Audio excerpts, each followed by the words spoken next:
So I would first of all like to welcome everybody to Congregation Beit Simchat Torah, the LGBTQ synagogue of New York City, and to wish everybody a happy start of Pride Month. Shabbat Shalom to one and all. We're thrilled that you are here today because nothing gives me greater pride and pleasure than to be able to introduce two extraordinary leaders in our community. Shoshana and Sasha have been part of CBST since they were babies. They are part of our history. They have been part of the building of our community. They have emerged through their education at CBST and of course at Camp Havaya as thoughtful, articulate, challenging, take no nonsense, fabulous educators and students. They stepped into leadership following their Benot Mitzvah as young adults in our Jewish community. And ever since then have been remarkable teen leaders, showing all of us a vision of what the world can look like when they are in charge. And so it is my distinct pleasure to be their student today. We're so glad that all of you have joined us. This is the culmination of their learning in their incredible Feminist Fellowship run by Koleinu, All of Our Voices, a project of moving traditions. We are so, so proud of Sasha and Shoshana, and we can't wait to learn with you this morning. Hi, guys. I'm just going to share my screen. Is it working? Yes? Okay, great. So, hi, everyone. My name is Sasha. And I'm Shoshana. And we're both members of CBST. And this past year, we've also been members of the Moving Traditions Koleinu Teen Feminist Fellowship. And as part of this fellowship, we created this presentation on the intersections of women, the environment, and the English language. And this is a project that we have been developing throughout the year, and we're really excited to share it with you all. And we also want to say that we really want this to be a comfortable and participatory lesson for everyone here. So we'll be inviting you all to share out at specific times, but we also encourage you to simply unmute or write something in the chat at any time, whether it's a question, comment, or just thinking out loud. If you want to have auto captioning throughout this lesson, click the link that's in the chat. Also, we have two fantastic ASL interpreters with us here today who will be spotlighted during the lesson, and they're going to be in one of the breakout rooms later in the presentation. If you will be using them, please join breakout room 3 when the time comes. Okay, let's get into it. Okay, so this slide is partly an intro to binaries and dualities and partly a disclaimer on how we will be using the word women. So while we do believe that gender is a social construct and we imagine and we work for a world in which it holds less consequence, the English language, along with most others, works within and upholds the gender binary. The existence of binaries and dualities inherently requires one side of the duality to be inferior. One has to be inferior to create opposition and unmitigatable space between each side, and this easily creates power dynamics and oppressive structures. Think the gender binary. We place male and female on opposite ends of a vast and all-encompassing spectrum. And although society has started to combat this narrative, the binary aims to and effectively does leave no space for other identities and no space to reject the binary completely. So the way that language holds inferior women and the female gender, regardless of biology, is what we will be exploring today. I invite you to brainstorm some other binaries in the chat to kind of ease us into this topic.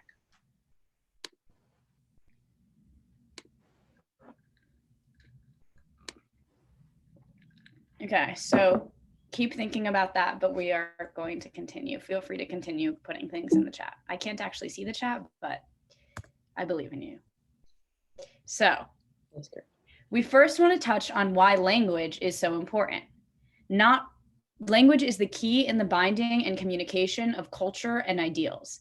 Not only does it exist on the surface of our connection as humans, it exists in our subconscious, controlling how we perceive the world around us. Globally, language is the key to determining where one stands within power dynamics and within one's own identity. Language is not just a portal to other worlds, it also binds one into their own. We all have a word that we use to identify ourselves to others, whether it was given to us or chosen.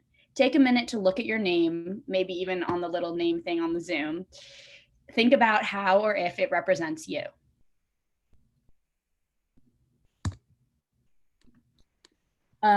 So the Torah also tells us that language is important. God created the world with language, and we can maintain it with language. So when we use language that is ingrained in the oppression of women and destruction of the environment, which is what we're going to be diving into in this lesson, we are allowing God's work to be manipulated into something dangerous. Now that we've built a case around why language matters, we're going to jump into some of the ways that it upholds harmful binaries. So first, we're going to talk about the philosophical roots of the relationship between women and the environment. These philosophical roots lie in something called the nature-culture duality. Let's explore that. Dualistic and naturalistic concepts are at the root of the relationship between women and the environment. A duality, as we discussed before, or a dichotomy, is a concept that places two things in absolute opposition to each other. The nature-culture duality is a false dichotomy, falsely placing nature and culture as absolute opposites.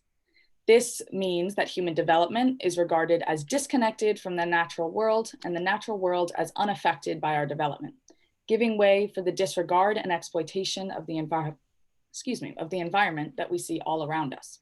You may not have heard of the nature-culture duality before, but it is incredibly pervasive in Western culture, and you may start to notice it after learning about it today.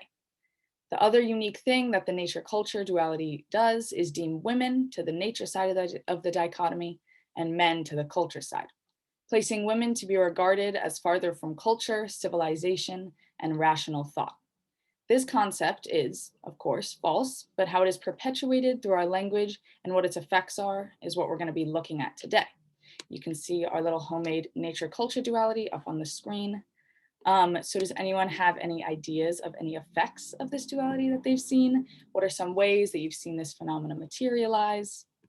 You can unmute, put in the chat, wherever you want.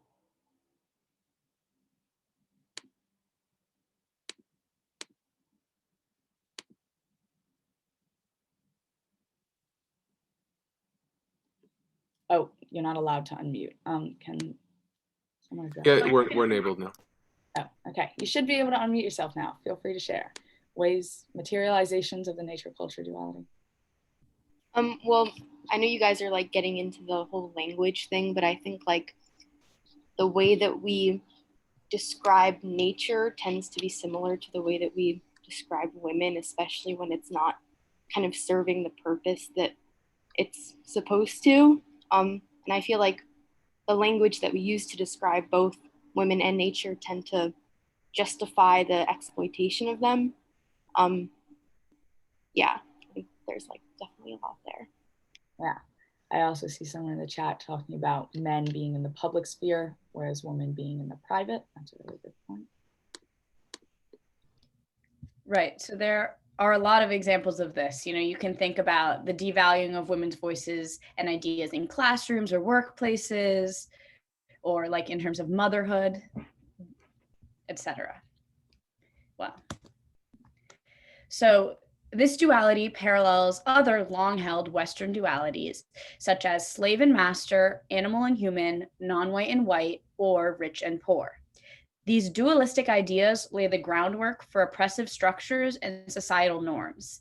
As we discussed, the effectiveness of binaries requires one side to be held inferior to the other.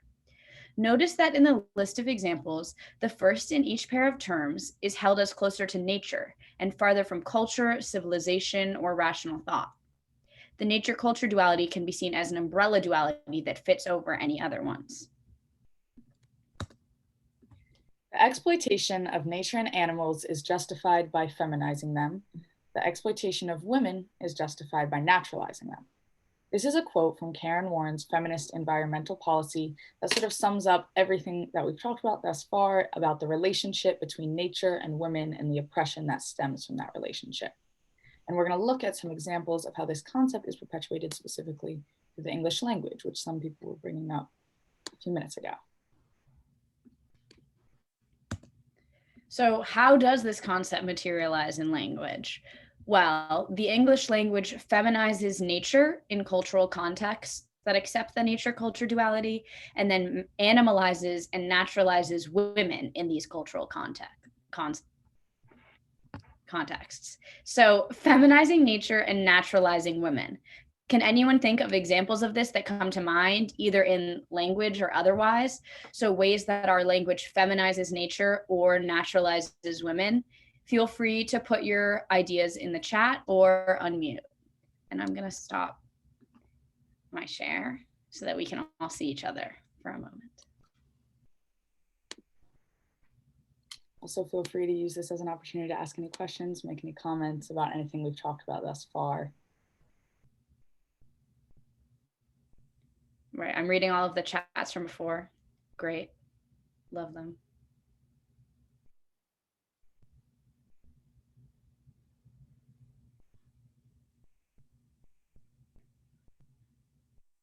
Homelands are feminine, which naturalizes the idea of nationhood. Yeah. Mother Nature is there to provide for us unconditionally. So true. So let me go back. And don't worry if you couldn't think of any, because we're about to discuss a lot of them. Okay, so like some people brought up before, the language of Mother Earth. Oops, sorry, let me switch my slide. The language of Mother Earth produces an image of the earth and the environment as something that is exploitable. Think the giving tree, selflessly giving, existing to provide for us. Man is the fruit of her womb and she provides things we need. She is valued for what she gives. This translates very easily to our image of women, mothers in particular. There are also many animal terms that the English language uses for and about women. So common examples of this include cows, chicks, foxes, bitches, old bats, old hens, pussycats, mother hen, catty, bunny, dogs, pets, beavers, queen bees, whales, social butterflies, etc. That was just off the top of her head. Mother Nature is raped, plowed, mastered, controlled, conquered, and mined. Her secrets are penetrated. Virgin timber is wood cut from a forest, untouched from human influence. Fertile soil is ready to be planted with seed, and barren land that cannot provide vegetation is useless, much like a woman who cannot conceive children. This is a lot of information, so we want to give you a second to take it all in, read these to yourself, share any other examples that come to mind, share experiences you've had with these words, anything like that.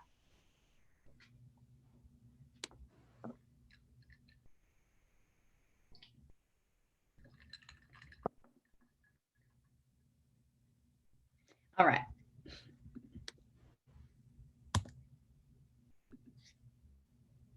So this language enforces the nature-culture duality, naturalizing women's status as inferior and the understanding that man's development has passed that of the natural world. The language we use mirrors and reflects our conceptions of ourselves and the world. And these dualisms, perpetuated by sexualist and naturalist language, reflects conceptions of women as less than, as non-human, as animalistic, and non-rational. Okay, now we're going to switch gears a little bit and bring it back to the creation story, skipping ahead a bit to the Garden of Eden. You're going to be put into breakout rooms with other participants, and you're going to receive a document with parts of the creation story from Merkava and some discussion prompts. You're going to have about 10 minutes to read the text together. You can choose someone to read and have a discussion. You can feel free to use the prompts or not and bring in everything that we've kind of laid the foundation of thus far. And don't forget to choose someone from the group to share back what part of the story you had and a bit about your discussion. And again, if you need ASL interpretation, please go to breakout room 3. Now I'm going to stick in the chat a link to a document. That document has links to 3 other documents that you should open based on what breakout room you're in. We'll also resend it out once you're in the breakout room. Again, breakout room 3 if you need ASL interpretation. Otherwise, I think you'll be randomly assigned. Okay.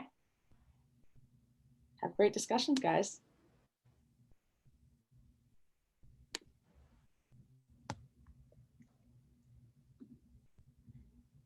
Oh.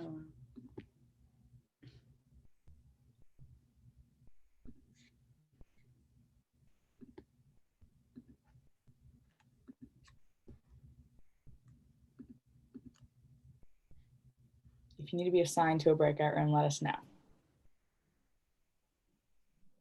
Yes. Can someone stick Frida in a breakout room and Brian and Becky? And can you stick Jessica and Shelley in group 3? We're having issues getting ourselves in there. Right. Thank Yeah. you.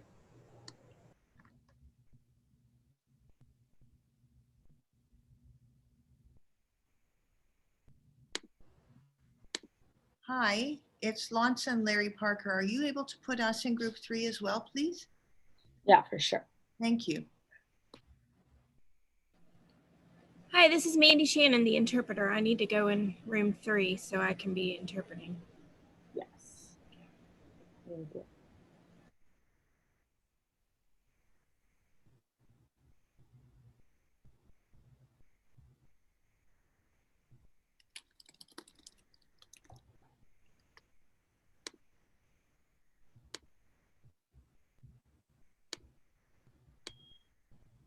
I'm not in a group either.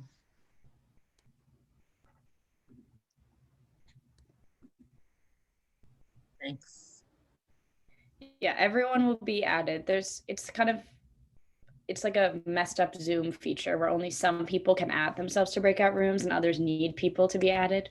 But don't fret, you'll get there.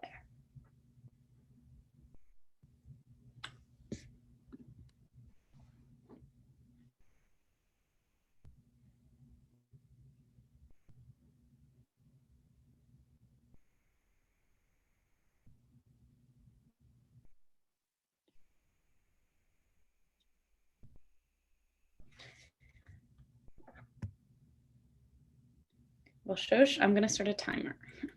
Okay, great. Yep, everyone has been assigned, so. Okay, you all should have been assigned breakout rooms, so you can click to it when you can.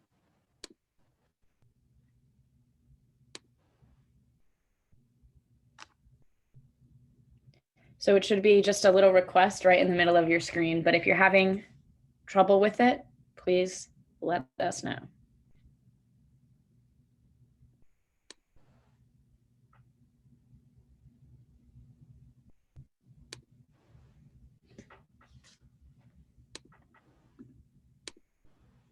Yay.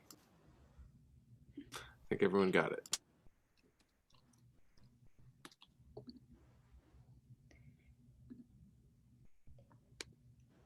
This happens a lot in school. Don't worry. Okay, thank you for putting everyone in breakout rooms, Jesse. No worries. I'm actually on Jesse's account. This is Jason, but no worries.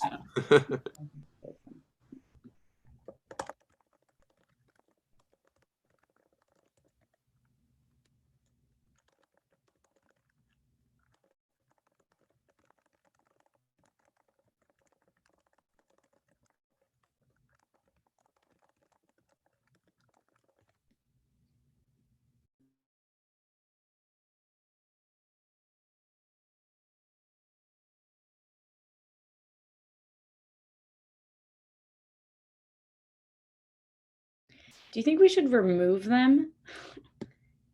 And then they can come back in by clicking the link if they're here. Who's this? Jarrett? What are you referring to? To remove who? Who's Jared?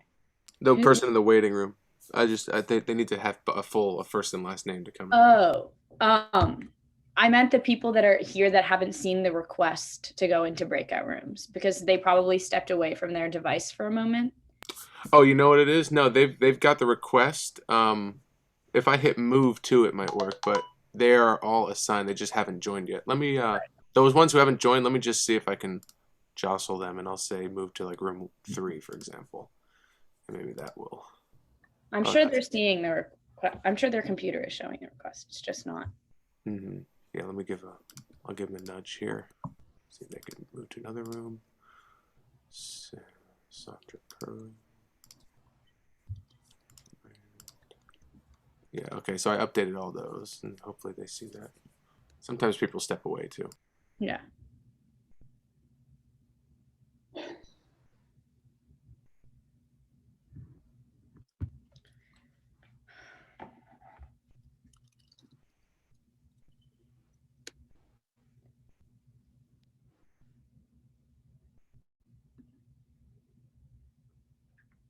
Yeah, Shosh, maybe I'll jump into breakout room 2 because that's where I've been assigned, and I'll just like keep my camera and microphone off, but I'll just be like a little spy.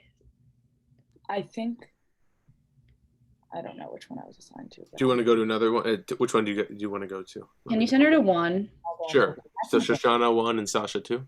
I already got mine. But... Okay, cool. I think I can just go.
Hey, Shosh.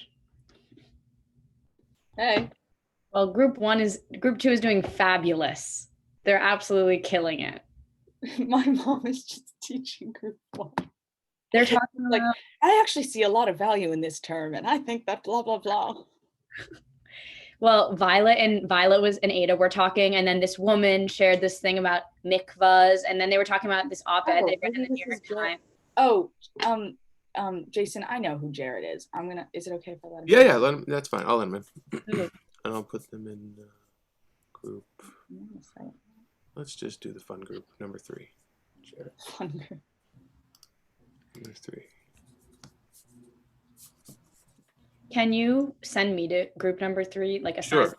You can just join that. I think as a co-host you can join, but let me see. Hold on. Oh, wait. Sasha. Maybe not. Maybe I'm wrong. I don't think I can. Move to. I'm gonna go check it. You want to go to 3 as well? Oh, okay. I think I put you in. Sasha, did you see the invite? Oh, Sasha, there we go. Move to. Aha, got it. Okay.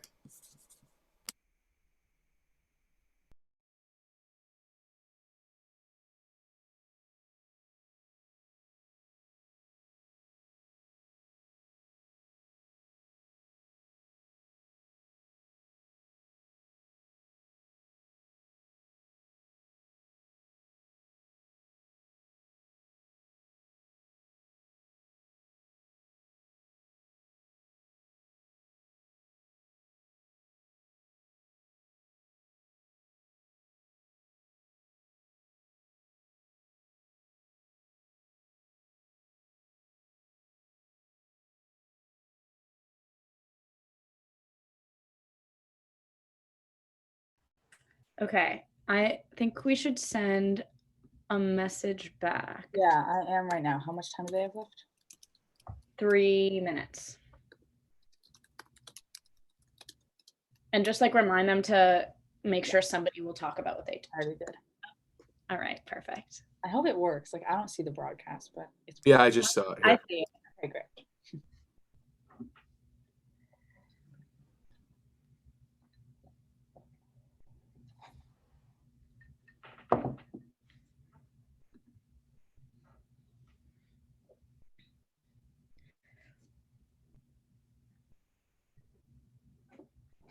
I wish I could have heard what my grandma was saying. I joined like right as she stopped.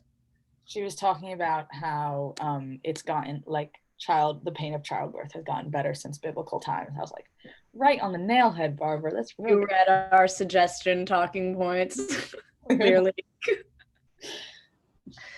Okay. So anything we need to say about the next section before it happens? No, not really.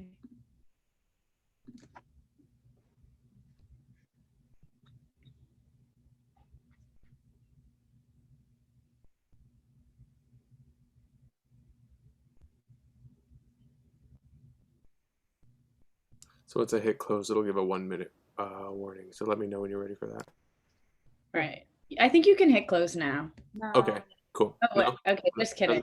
Give them another second. Okay. Those rooms are really going well, so I want to cut them short. Yeah. Also, like when people get the notification, a lot of times they just go back. Immediately, yeah. They're not actually going to wait a minute.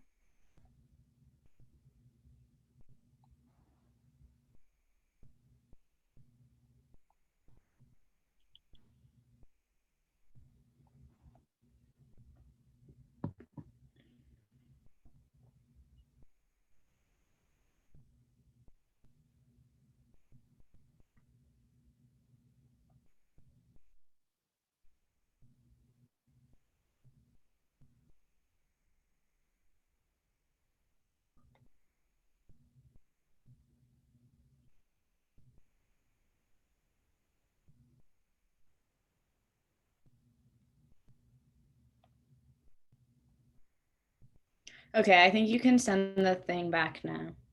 Okay, sounds good. Whoops, I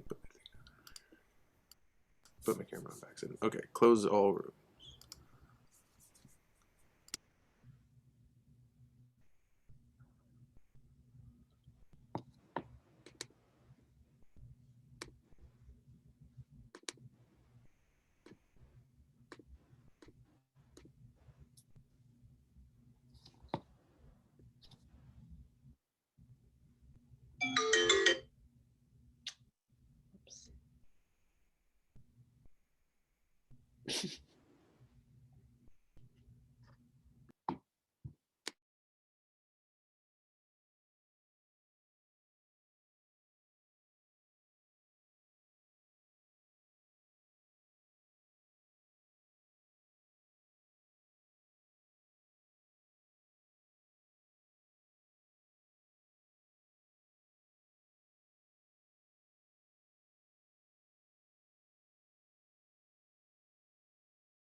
Welcome back, everyone.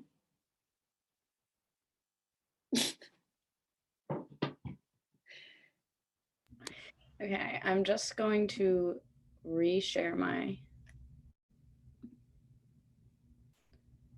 screen.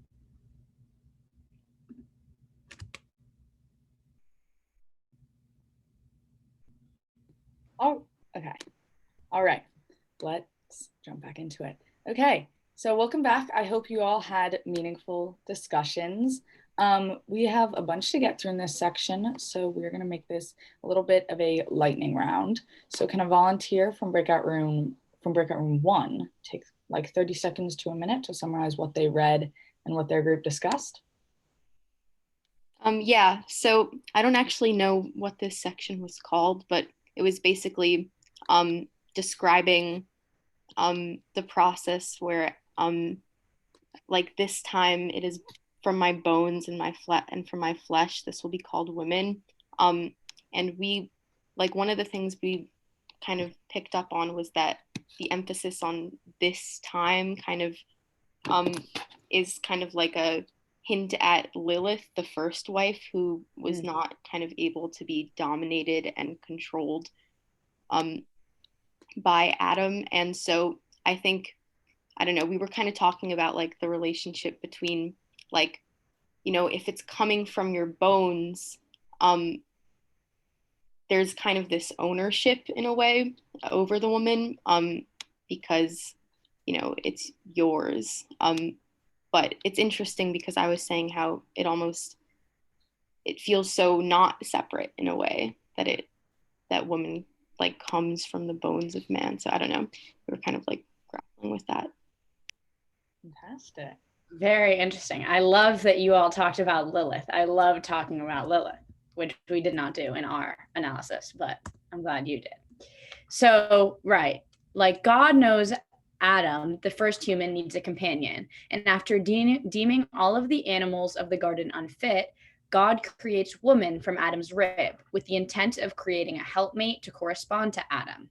About Chava, better known as Eve, Adam says, "This time it is the bone from my bones and the flesh from my flesh. This will be called woman because she was taken from man. She lacks inherent value. She's valued because she is taken from him." Chava is also at first denied the dignity of a name. Adam is called Ha'adam, the human, while Chava is simply Isha, woman. Notice that this paints womanhood as a part of manhood. Adam is the human, the default, whereas Chava is just woman. It's also worth noting that the female version of Ha'adam, Ha'adama, means land or earth. So the male and female versions of the same word are the difference between human and land, which is a little throwback to the nature culture duality stuff we were just talking about. I did think it was really interesting what Breakout Room 1 talked about, that while we're kind of thinking that the bone from my bones thing is showing that Chava only has value because she's taken from Adam, like we might view it as like that should be evidence for why they're equals, not why he has dominance over her. Anyways, okay, next slide. So in Eden, Adam and Chava, again, Eve is the anglicized version of Chava, would live in perfect paradise forever and ever. When they are ultimately banished from the garden and rendered mortal, Adam names her Chava, which means giver of all life. So it is upon the realization of their mortality that Adam comes to understand that if he is to have a legacy in this world, he needs Chava, and thus she is renamed. Now she deserves a name, now she deserves an identity. Adam has not only imbued himself the power of name giving, the name that he gives her also makes clear that she's being valued for her childbearing ability. Again, Chava means giver of all life. So it was this moment of loss and tragedy that forced him to reevaluate the course of his life with Chava. So this brings us to the question, would Adam have considered Chava worthy of a name had he not experienced the exile from the garden? Or would she have lived on in supposed paradise as an unnamed female counterpart forever? So we're going to let that sit with you while group 2 shares what they talk about. Can a volunteer from breakout group 2 say what they talked about? Oh, sorry, someone has a raised hand. If you raise your hand, go right ahead, as long as you have that ability. Hello, everyone. Group 2, one of the group 2s, I guess. What we would, our prompt was basically Adam relaying information to Chava about touching the tree, and yeah, so that's basically what it was. A few things that were pointed out was it was written for men by men. Another person indicated that the pronouns were not inherently sexist. So that, you know, we might presume that it was a male doing this, but it could have been, for lack of better words, a female or a different, maybe I'm not saying that we might consider a different gender or a different way of looking at it. But so that if we look at it as who wants to dominate who, I guess that would be the easier way to say it. And yeah, so basically it was patriarchal, and another person was saying something that it was sort of like a test, you know, who's going to do this and who's not going to do this. And the idea of a test, and I'm speaking this for myself, is sort of in a way really not fair thing if you're giving someone all this knowledge to begin with, all this to do. But basically that's what we were saying. And it was it was a dynamic group of different ages, which is really nice to talk about that with. So that's my 30 seconds. I'm so glad that it went well, and I'm loving this chat action. Keep it up. Yeah, the chat. Yeah, so to recap, God put this section of the story is talking about God put man in the garden to develop it and to guard it. We can notice that humans were given a role in caring for the environment, even in the paradise of Eden. God commanded Adam, saying, "From every tree of the garden you can freely eat, but regarding this one tree, do not eat from it, because on the day that you eat from it, you shall surely die." And like Stacy touched on, we don't hear Adam communicate God's instruction about the tree to Chava, but it's presumed that he does, meaning it was up to him to decide if and how he would tell Chava this. So later, the serpent asked Chava, "Has God indeed said that you should eat from any tree in the garden?" And she replies that Adam told her that she cannot eat from nor touch the tree in the middle of the garden. But that's not accurate. God only said not to eat from the tree in the middle of the garden. So where did this extra instruction come from? When she touches it and nothing happens, she is then able to be convinced by the serpent to eat it, leading to their banishment. So, was this stringency a simple slip in language, emphasizing the importance of using clear and accurate language?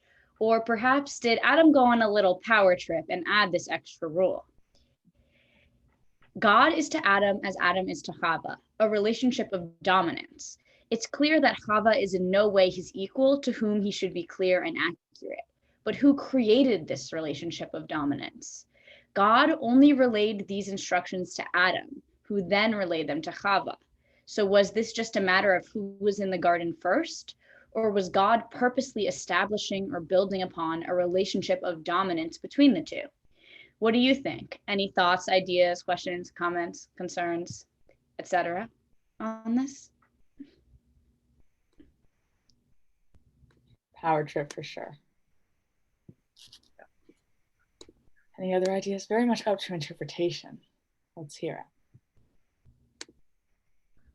Oh yeah, the joke that Adam was the one who ate the fruit and then lied about it and pinned the blame on Chava. I've also heard that one. Yeah. That sounds good to me, Joe. Or Rabbi Joe.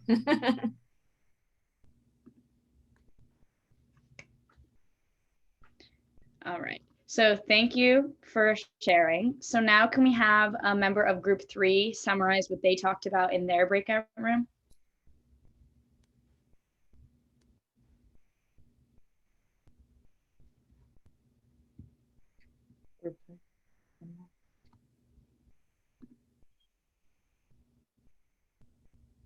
Okay. Barbara volunteered. Am I unmuted now? Yes. Okay, well, we took our discussion into the modern day in discussing the impact of the pandemic on men and women. And there's been a lot of pain to go around and everybody has suffered. But at this point in time, it is very clear that women have suffered more than men. There are a million or more women who are still out of the workforce. And while in some ways it's been a positive, despite all the negatives, in some ways it's been a positive that men have actually begun to share some of the burden of childbearing and running the household more, perhaps, than they did before the pandemic. The burden has fallen very heavily on women, and it's going to be quite some time before they make up the ground that they lost during the pandemic. Nice. Fantastic. Thanks, Grandma. So upon banishment from the garden, both Chava and Adam will be mortal and also receive their own punishments from God. Adam's punishment was that eating bread would henceforth be challenging. He must work for sustenance. Chava's punishment was pain in childbirth, and that men will have control over her, which we can see as kind of the beginning of the patriarchy shown in Jewish texts. But really, Chava, or women in general, will and have experienced Adam's punishment as well. Even if men are considered the breadwinners, it's a fallacy to claim women won't experience this. Women have always worked, and this is a clear devaluing of it. We can think about traditionally female roles of taking care of the house and the children, roles whose importance are constantly devalued in the media and on interpersonal levels. It's like we're seeing all of these classic anti-women tropes right here in the Torah. So this brings up the question, how do you see these punishments playing out in today's world? Who's experiencing them and to what degree? Which of the punishments have been made better or easier as time has passed, and which have remained the same or gotten worse, and for who? So, any thoughts, anyone? I pasted all those questions in the chat. Oh, raised hand, go ahead. Well, I was just thinking about a class that me and Shoshana have both taken at iSchool. And we talk a lot about the kind of global kind of weight and responsibility that tends to be put on women to kind of tend to their natural environment. And, you know, I don't know, I was just thinking about how, you know, we're talking about the language that both like justifies the exploitation of both, you know, nature by it being sexist and vice versa for women. But it's also interesting how the women and nature are so connected because of like just like the norms and responsibilities that kind of make it that way. But it also means that women are, you know, best fit to kind of come up with the solutions for these environmental problems that they like are so like strained by. So I think that that's interesting. Love the connection back to the nature culture duality. That was great. Just kind of adding on to the part of like women also experiencing Adam's punishment as well. It's interesting just looking at how like women obviously, like especially in like modern day when women are expected to take care of the household, take care of children, still be working like a full-time job a lot of the time, taking care of, like as Frida was talking about, like the garden, the household, like making things beautiful and physically appealing. And then you also look at the fact that women are devalued in that work, and like the wage gap and like things that women take, like are required to attend to, specifically like physical beauty and like making your house look attractive, are devalued as like unimportant and feminine like things. Feminine and like oh my god, I'm trying to think of the word, just like unnecessary sort of, which I don't know, it's just interesting. Definitely. And I'm seeing right. Oh, Sarah, go ahead. I was just going to say this conversation was making me think about something that I've spent some time studying called the lesbian wage premium, which is this theory in economics that in theory, women who are in relationships with women make more on average than women in relationships with men. And there have been lots of very stereotyped reasonings behind this, which are obviously not true.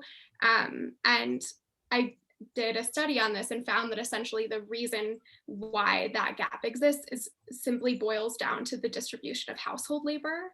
And so it's actually just about the fact that there's a tendency between people in same-sex relationships to distribute the work evenly, whereas the expectation is that the work falls on the woman and not on the man. About like 70-30 is the distribution in opposite sex relationships. And so, of course, if the household labor is happening more for one person than the other, there's going to be a massive change in how much they're going to be making at a job. And so I think that there are a lot of different ways that once you account for those changes, and specifically you look at parenthood and how much that changes household labor, there are massive ways in which this shows up, and also over time shifts. And so in theory, things are better, right? If there is an even distribution of household labor, but it also still follows the wage gap. Like it's not actually better for women in relationships with women because they're still women. And they also, on top of that, are in the LGBTQ community. And then there is a penalty in their wages for being part of a minority. So this is a very long way of saying, I think, looking at the relationships between all of those different identities and understanding that in our current world, there are ways in which those penalties still exist, even if at the first glance they don't. Like, those effects still happen even for people who in theory shouldn't be affected by having men in their home, or because it's, you know, it's still a society. That is fascinating. Thank you so much for sharing. I've never heard about that. Yeah, that's really interesting. And I'm seeing a couple of things about kind of race and class in the chat, which is another like lens we could use to look at this. Who experiences God's punishment in contemporary times? We can clearly see that race and class have such a big impact on who experiences punishments, whether it's pain in childbirth, which has clear inequities along the lines of race. Okay, should we move forward? Okay. So we're going to bring it back to the nature-culture duality from way at the beginning. We want to think about how Adam and Chava's punishments line up with that nature-culture duality.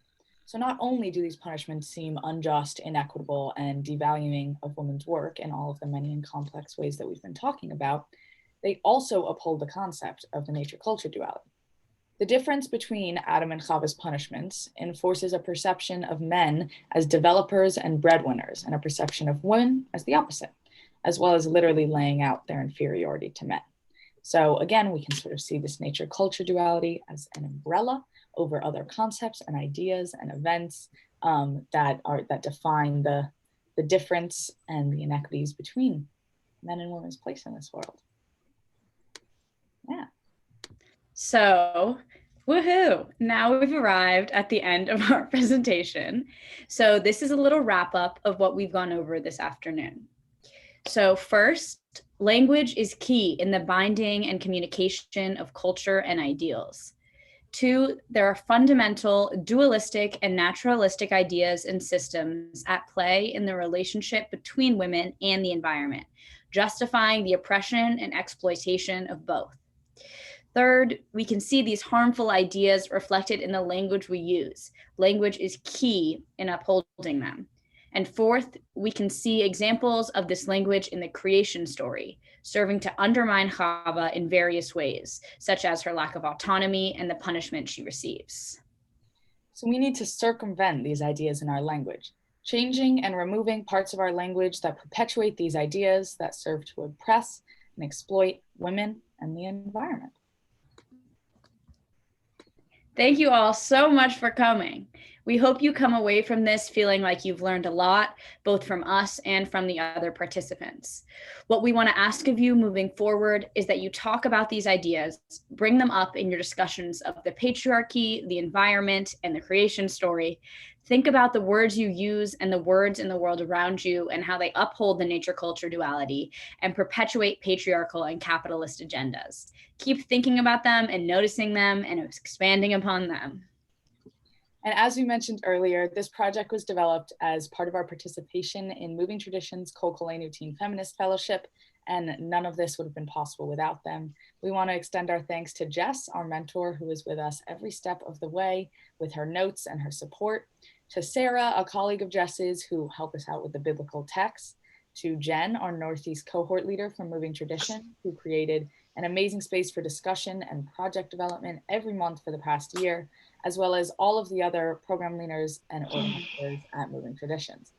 So thank you all so much again for coming. Shabbat Shalom, happy Pride, and have a great rest of your weekend.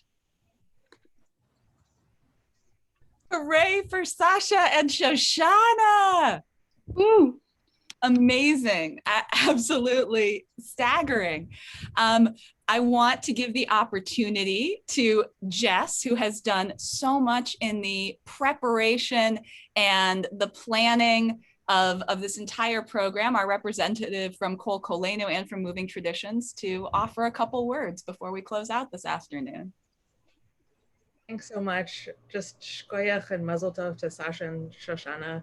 I want to Thank you both for teaching me and inspiring me and giving me faith in our future. And with you as our leaders, we're in good hands. And the way you balanced virtual school, AP classes, and pandemic life was remarkable. So I hope you can now go and really enjoy camp this summer. And I look forward to seeing the life that this presentation might continue to take and the ways it might continue to evolve in the future. So thanks for letting me be on this journey with you. Thank you so much, Jess. I have to absolutely echo Jess's words on behalf of all of your students in the Zoom room today, on behalf of some of your teachers who are here, your family of origin who loves you, and your family of choice who surrounds you, and all who were interested in this provocative and deeply thoughtful topic. The way that you approach this from a rooted sense of feminism, and yet your articulation of intersectionality and all of the many voices that we have to hold at the same time to have a conversation of this height and this depth is truly extraordinary. We are so proud of you. Kol hakavod, all the honor to both of you. And I would like to lead the group in a very quick singing of the blessing Shehechianu, which thanks God for establishing all of us and for bringing us to this moment of such blessing. Baruch atah Adonai Eloheinu melech haolam shehechianu v'kimanu v'hegianu lazman hazeh.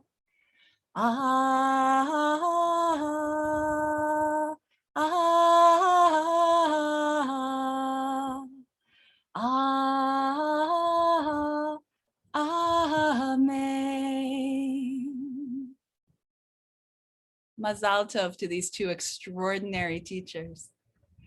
We are going to keep the Zoom room open until 1 o'clock. If you want to unmute yourselves and say hi, say thank you, all the questions that we continue to pack from this deep dive into the creation story and our own language.